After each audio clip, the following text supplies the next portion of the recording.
ಮೊದಲನೇದಾಗಿ ವೀರರಾಣಿ ಕಿತ್ತೂರು ಚೆನ್ನಮ್ಮನವರ ಮೂರ್ತಿಯನ್ನು ಉದ್ಘಾಟನೆ ಮಾಡಿ ವಿಜಯಪುರ ಬಸ್ ನಿಲ್ದಾಣಕ್ಕೆ ನಮ್ಮ ವೀರರಾಣಿ ಕಿತ್ತೂರು ಚೆನ್ನಮ್ಮನವರ ನಾಮಕರಣವನ್ನು ಮಾಡಿದಂಥ ಕರ್ನಾಟಕದ ಮುಖ್ಯಮಂತ್ರಿ ಶ್ರೀ ಸಿದ್ದರಾಮಯ್ಯನವರಿಗೆ ವಿಜಯಪುರ ನಗರದ ಜನತೆ ವತಿಯಿಂದ ಉತ್ಪೂರ್ವಕವಾದಂಥ ಅಭಿನಂದನೆಗಳನ್ನು ಸಲ್ಲಿಸ್ತೇನೆ.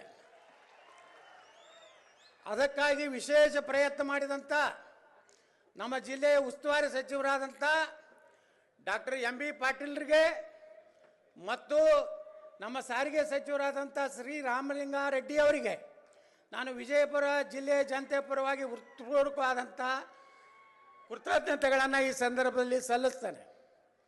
ಯಾಕಂದರೆ ಅಭಿನಂದನೆಯನ್ನು ಹೇಳಬೇಕಾಗಿದ್ದು ನನ್ನ ಧರ್ಮ, ನನ್ನ ಸಂಸ್ಕಾರ ಏನು ಕಲಿಸಿದೆ ಅಂದರೆ, ಇವತ್ತು ಸಿದ್ದರಾಮಯ್ಯನವರು ಒಳ್ಳೆ ಕೆಲಸ ಮಾಡಿದಾಗ ಸರ್ಕಾರದ ಕಾರ್ಯಕ್ರಮದಲ್ಲಿ ಅವರಿಗೆ ಅಭಿನಂದನೆಯನ್ನು ಗೌರವ ಕೊಡುವಂಥದ್ದು ನನ್ನ ಧರ್ಮ ಮತ್ತು ಕರ್ತವ್ಯ ಅಂತ ನಾನು ತಿಳ್ಕೊಂಡಿದ್ದೇನೆ. ಇದಕ್ಕಾಗಿ ಯಾರಿಗೂ ಅಂಜುವ ಅವಶ್ಯಕತೆ ನನಗಿಲ್ಲ. ಮತ್ತು ನಾನು ಸಿದ್ದರಾಮಯ್ಯನವರೇ ಏಜೆಂಟ್ ಅಲ್ಲ.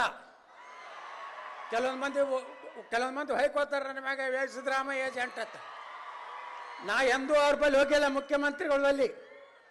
ಆದ್ರೆ ಅವ್ರು ಒಳ್ಳೇದು ಮಾಡಿದಾಗ ಅವಾಗ ಕೆರೆ ತುಂಬ ಕಾರ್ಯಕ್ರಮ ಮಾಡಿದ್ರು. ಬೇಗಂ ತಲಾಬ್ ಕೆರೆಯಲ್ಲಿ ತಾವು ಮುಖ್ಯಮಂತ್ರಿ ಇದ್ದಾಗ ನಾ MLC ಆಗಿದ್ದೆ. ಅವಾಗೂ ನಿಮ್ಗೆ ಅಭಿನಂದನೆಗಳನ್ನು ಧನ್ಯವಾದಗಳನ್ನು ನಾನು ಸಲ್ಲಿಸಿದ್ದೇನೆ.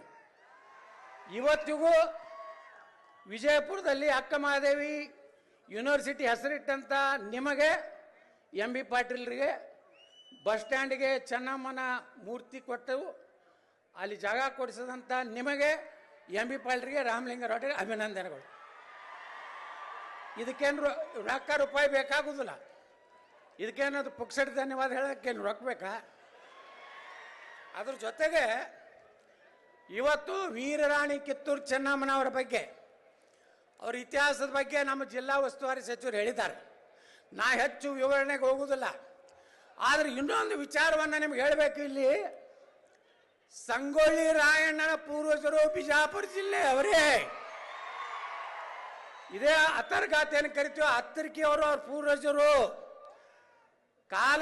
ಅವತ್ತಿನ ಕಾಲಾನು ಆಗ ಅನಿವಾರ್ಯವಾಗಿ ನಮ್ಮ ಬಿಜಾಪುರ ಅಂದರೆ ಬರಗಾಲ ಇತ್ತು. ಬರಗಾಲ ನಾಡಿದ್ದಾಗ ಆ ಸಂಗೊಳ್ಳಿ ರಾಯಣ್ಣನ ಪೂರ್ವಜರು ಸಂಗೊಳ್ಳಿಗೆ ಹೋಗಿ ಅಲ್ಲಿ ವಾಸನೆ ಮಾಡಿದ್ರು. ಹೀಗಾಗಿ ಸಂಗೊಳ್ಳಿ ರಾಯಣ್ಣ ಭೂಮಿನೂ ಬಿಜಾಪುರದೇ ಅನ್ನುವಂಥದ್ದು ನಾವು ಎಂದು ನೆನಪಾರ್ಲಿಕ್ಕೆ ಸಾಧ್ಯ ಇಲ್ಲ. ತಾಯಿ ಮಗನ ಸಂಬಂಧ ಬರೇ ವೀರರಾಣಿ ಕಿತ್ತೂರು ಚೆನ್ನಮ್ಮ ಅಥವಾ ಸಂಗೊಳ್ಳಿ ರಾಯಣ್ಣ ಹೋರಾಟ ಅಟ್ಟೆ ಮಾಡಿಲ್ಲ. ಎಲ್ಲ ಜನಾಂಗದವರು ವೀರರಾಣಿ ಕಿತ್ತೂರು ಚೆನ್ನಮ್ಮನ ವಿಶ್ವಾಸದ ಪಾತ್ರದಲ್ಲಿರುವಂಥ ಸುಮಾರು 7-8 ಜನ ಏನು ಥ್ಯಾಕ್ರೆ, ಬಹುಶಃ ಜಗತ್ತಿನಾಲ್ಗ ಇವತ್ತು ಥ್ಯಾಕ್ರೆ ಒಬ್ಬ ICS ಇವಾಗ IAS ಇವಾಗ ICS ಆಫೀಸರ್ನ ಹೊಡೆದವ್ರು ಯಾರಪ್ಪ ಅಂದ್ರೆ ಅಮಟೂರು ಬಾಳಪ್ಪನವರು ವಾಲ್ಮೀಕಿ ಜನಾಂಗದವರು. ಸಂಗೊಳ್ಳಿ ರಾಯಣ್ಣ ಹಾಲಮತ ಸಮಾಜ. ಅದ್ರ ಜೊತೆಗೆ ಎಲ್ಲ ಸಮಾಜದವರು ಅದಾರ. ಒಡ್ಡರ ಎಲ್ಲಣ್ಣ ಅದಾನೆ, ಬಂಜಾರ ಸಮಾಜದವ್ರು ಅದಾರೆ. ಅದರ ಜೊತೆಗೆ ನೋಡಿ ಸಂಗೊಳ್ಳಿ ರಾಯಣ್ಣ ಎಷ್ಟು ಪುಣ್ಯಾತ್ಮ ಅಂದರೆ, ನಂದು ಕಾರ್ಖಾನೆಯ ಒಂದು ಕಷ್ಟದಲ್ಲಿದ್ದಾಗ ನಾನು ಮಾನ್ಯ ಮುಖ್ಯಮಂತ್ರಿಗಳು ಇಲ್ಲೇ ಅದಾರೆ. ನಾನು ಬೆಳಗಾವಿ ಅಧಿವೇಶನ ಹೋದ ವರ್ಷ ಮುಗಿಸ್ಕೊಂಡು ಸಂಗೊಳ್ಳಿ ರಾಯಣ್ಣನ ಒಂದು ಪವಿತ್ರವಾದಂಥ ಗಲ್ಲಿಗೇರಿಸಂಥ ಸ್ಥಳಕ್ಕೆ ಹೋಗ್ಬೇಕಂತ ನಾವು ಹೋದೆ. ನನಗೆ ಆಶ್ಚರ್ಯ ಆಗಿದೆ. ಆ ಪವಾಡ ಪುರುಷ ಸುಪ್ರೀಂ ಕೋರ್ಟ್ನಲ್ಲಿ ನನ್ನ ಕಾರ್ಖಾನೆ ಕೇಸು ಇನ್ನ ಸಂಗೊಳ್ಳಿ ರಾಯಣ್ಣನ ಒಂದು ಪವಿತ್ರ ಭೂಮಿಯ ಒಳಗೆ ಕಾಲಿಡ್ತಾ ಇದ್ದೆ.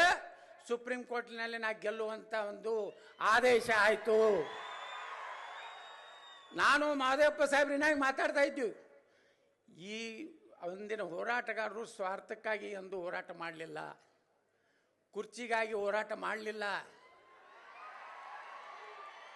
ಇವತ್ತು ವೀರರಾಣಿ ಕಿತ್ತೂರು ಚೆನ್ನಮ್ಮನೋಡ ಗಟ್ಟಿ ನಿಂದಿರ್ಬೇಕಾದ್ರೆ ಸಂಗೊಳ್ಳಿ ರಾಯಣ್ಣ, ಅಮಟೂರು ಬಾಳಪ್ಪ, ಒಡ್ಡರ ಎಲ್ಲಣ್ಣ ಇವರೆಲ್ಲ ರೊಕ್ಕಕ್ಕಾಗಿ ನಿಲ್ಲಲಿಲ್ಲ, ಈ ದೇಶದ ಸ್ವಾತಂತ್ರ್ಯಕ್ಕಾಗಿ ಹೋರಾಟ ಮಾಡಿದಂಥ ಪುಣ್ಯಾತ್ಮರು.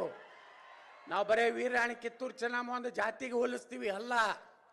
1857ಕ್ಕಿಂತ ಮುಂಚೆ ಭಾರತದಲ್ಲಿ ಒಬ್ಬ ಮಹಿಳಾ ಸ್ವಾತಂತ್ರ್ಯ ಹೋರಾಟಗಾರ್ತಿ ಯಾರಪ್ಪ ಅಂದರೆ ಅದು ವೀರರಾಣಿ ಕಿತ್ತೂರು ಚೆನ್ನಮ್ಮ, ಕ್ರಾಂತಿ ವೀರ ಸಂಗೊಳ್ಳಿ ರಾಯಣ್ಣದ ಭಾಳ ಅಭಿಮಾನದಿಂದ ಹೇಳಕ್ಕೆ ನಾನು ಬಯಸ್ತಾ ಇದ್ದೀನಿ ಬಂಧುಗಳೇ. ಈಗ ಇಷ್ಟಕ್ಕೆ ಸಾಕಿದು, ಇನ್ನು ಮುಂದೆ ನಮಗೇನು ಬೇಕು ಅನ್ನೋ ಒಂದು ಬೇಕಲ್ಲ. ಅವ್ರು ಗಲ್ಲಿಗೇರ್ಸೋದತ್ತು ನಾವೆಲ್ಲ ಮಾತಾಡ್ತೀವಿ, ಆದ್ರೆ ಅವ್ರ ಜೋಡ 7 ಮಂದಿನ ಗಲ್ಲಿಗೇರ್ಸಿದ್ರು. ಎಲ್ಲ ಜನಾಂಗದವರು 7 ಮಂದಿ ಪ್ರಾಣ ಕೊಟ್ಟರು ನಗನಗತ. ಹೆಂಗೆ ಭಗತ್ ಸಿಂಗು ಈ ದೇಶಕ್ಕೆ ನಗನಗತ ತನ್ನ ಗಲ್ಲಿಗೆ ಇರಿಸುವಂಥ ಕಾಲದಲ್ಲಿ ನಕ್ಕೊತ್ತ ಪ್ರಾಣ ಕೊಟ್ಟ, ಹಂಗೆ ಸಂಗೊಳ್ಳಿ ರಾಯಣ್ಣ ಜೊತೆಗೆ ಸಂಗೊಳ್ಳಿಯ ರಾಯಣ್ಣ ರೋಗಣ್ಣವರು, ಇವರು ಸಂಗೊಳ್ಳಿ ರಾಯಣ್ಣ, ರೋಗಣ್ಣವರ ಅಡ್ಡ ಹೆಸರು. ಬಾಳು ನಾಯಕ್, ಮಲ್ಲ ನಾಯಕ್ ವಾಲ್ಮೀಕಿ ಜನಾಂಗದವರು, ಬಸಲಿಂಗಪ್ಪ ಹನಬರಟ್ಟಿ, ಕರಬಸಪ್ಪ ಬೆಳವಡಿ, ಭೀಮಾ ಜಿಡ್ಡಿಮನಿ ಹೊಗರ್ತಿ, ಕೆಂಚಪ್ಪ ಸಂಗ್ರೇಸ್ಕೊಪ್, ಅಪ್ಪೋಜಿ ನಾಯಕ ಸುತ್ತಗಟ್ಟಿ. ಇವರಿಗೆ 7 ಮಂದಿಗೆ ಒಂದೇ ದಿವಸ ಸಾರ್ವಜನಿಕವಾಗಿ ಗಲ್ಲಿಗೇರಿಸಿದ್ರು. ಜೀವಾವಧಿ ಶಿಕ್ಷೆಗೆ ಒಳಗಾದಂಥವ್ರು ರುದ್ರ ನಾಯಕ್, ನೀಲಾ ನಾಯಕ್ ಬೆಳವಡಿ, ಯಲ್ಲಾ ನಾಯಕ್ ಬೆಳವಡಿ, ಅಪ್ಪೋಣಿ ತಿಗಡೊಳ್ಳಿ, ರಾಣೋಜಿ ಕೊಂಡ ಮಜ್ಜಿಗವಾಡ, ಕೋನೇರಿ ತೋಪಿನಕಟ್ಟಿ, ನೇಮಣ್ಣ ಕೊಡಚೋಗಾಡ್. ನೋಡ್ರಿ, ಅವ್ರು ಯಾರೂ ಹೆಸರು ಇಲ್ಲ, ಅವ್ರದ್ದು ಎಲ್ಲಿ ಫೋಟೋ ಇಲ್ಲ. ಆದರೂ ನಾವೆಲ್ಲ ಇವತ್ತು ನೆಮ್ಮದಿಯಿಂದ ಈ ದೇಶನಾಗ ಇರಬೇಕಾದ್ರೆ ಅಂಥ ಪುಣ್ಯಾತ್ಮರ ಪಾದ ಕಮಲಗಳಿಗೆ ನಾನು ನಮಸ್ಕಾರ ಮಾಡಿ, ಇವತ್ತು ಈ ಕಾರ್ಯಕ್ರಮ ಸರ್ಕಾರ ಕಾರ್ಯಕ್ರಮ, ಇಲ್ಲೇನು ಟೀಕೆ ಟಿಪ್ಪಣಿ ಇರುವುದಿಲ್ಲ. ನಮ್ಮ ಮಾಧ್ಯಮದವ್ರು ಹೇಳ್ತಾರೆ ಯತ್ನಾಳ್ ಭಾಳ ಸಪ್ಪೆ ಮಾತುಗಳನ್ನು ಮಾತನಾಡಿದರು ಅಂತ ಬರೀತಾರೆ. ಅದಕ್ಕೆ ನಾ ಮಾನ್ಯ ಮುಖ್ಯಮಂತ್ರಿಗಳಿಗೆ ವಿನಂತಿ ಮಾಡ್ಕೋದೇನೆಂದ್ರೆ, ನಮ್ಮ ವಿಜಯಪುರ ನಗರಕ್ಕೆ ಇವತ್ತು ಸುಮಾರು 160 ಕೋಟಿ ರೂಪಾಯಿ ಒಂದು ಫ್ಲೈಓವರ್ ಆಗಬೇಕಾಗಿದೆ. ಅದು ಸಂತ ಕನಕದಾಸ ಸರ್ಕಲ್ ಬಾಬಾ ಸಾಹೇಬ್ ಅಂಬೇಡ್ಕರ್ ಅವರ ಮಾರ್ಗದಿಂದ ಛತ್ರಪತಿ ಶಿವಾಜಿ ಮಾರ್ಗದವರೆಗೆ 160 ಕೋಟಿ ರೂಪಾಯಿ ಒಂದು ಫ್ಲೈಓವರನ್ನು ತಾವು ಮಂಜೂರು ಮಾಡಬೇಕಂತೇಳಿ ನಾವು ವಿನಂತಿ ಮಾಡ್ಕೋತೀನಿ.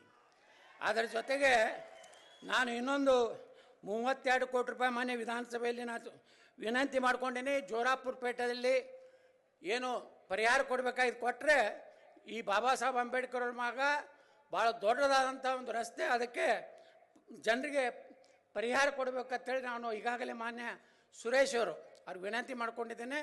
ಇವತ್ತು ನಮ್ಮ ಮುಖ್ಯಮಂತ್ರಿಗಳೇ ಅರ್ಥಮಂತ್ರಿ ಇರೋದ್ರಿಂದ ಮಂಜೂರು ಮಾಡಬೇಕನ್ನೋಂಥದ್ದು. ಅದೇ ರೀತಿ ಈಗಾಗಲೇ ದ್ರಾಕ್ಷಾ ಮಂಡಳಿಗೆ ಮಾನ್ಯ ವಿಧಾನಸಭೆಯಲ್ಲಿ ಮುಖ್ಯಮಂತ್ರಿಗಳು ಹೇಳಿದ್ದಾರೆ 100 ಕೋಟಿ ಕೊಡ್ತೀನಿ ಅಂತ ಹಿಂದಿನ ಬೆಳಗಾವಿ ಅಧಿವೇಶನದಾಗ ಹೇಳಿದರು. ಮಾನ್ಯ ಹೇಳಿದ್ರು ಬರೀ 10 ಕೋಟಿ, ಎಷ್ಟು ಬೇಕಟ್ಟು ಕೊಡಲಿಕ್ಕೆ ನಾನು ರೆಡಿ ಮಿಸ್ಟರ್ ಯತ್ನಾಳ್ ಅಂತ ಹೇಳಿದ್ದಾರೆ. ಹಂಗೆ ತಾವು ರೆಡಿಯಾಗಿ ನಾಳೆ ಬಜೆಟ್ನಾಗ ಕೊಡಬೇಕಂತೇಳಿ ವಿನಂತಿ ಮಾಡ್ಕೋತೇನೆ.